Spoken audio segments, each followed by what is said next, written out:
如火的热情。5年级的孩子们朝气蓬勃地向我们跑来。此次团体操表演，5年级以“中国好少年，运动无极限”为主题，共分为3个篇章。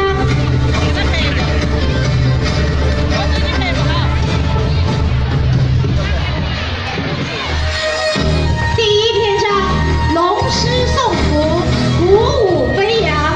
狮子是祥瑞之兽，舞狮能够带来好运；龙是古老的图腾，能消灾降福。民间常以舞龙的方式来祈求平安和吉祥。中国鼓不仅仅是一种古代乐器，更是一种精神的象征，是中国人骨子里最深的震动。